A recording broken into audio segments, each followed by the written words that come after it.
Cerita tersebut diunggah di akun TikTok pribadinya, @kerajilenza pada Rabu tanggal 31 Maret tahun 2021.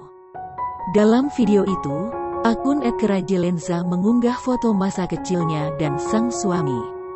Kemudian, foto tersebut pun dilanjutkan dengan foto pernikahan mereka. Selain itu, ada juga foto mereka dalam balutan pakaian adat.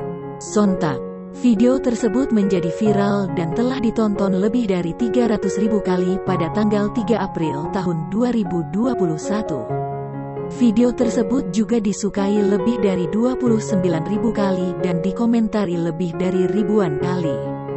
Ada beberapa warganet yang mempertanyakan apakah boleh menikah dengan sepupu sendiri.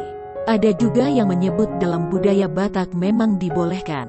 Namun, seiring berjalannya waktu, hubungan wanita berusia 27 tahun asal Pekanbaru, Riau ini selalu mengalami masalah dalam urusan budaya.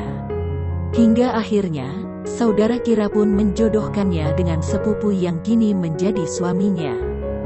Ia pun sempat tak menyangka jika video TikToknya menjadi viral.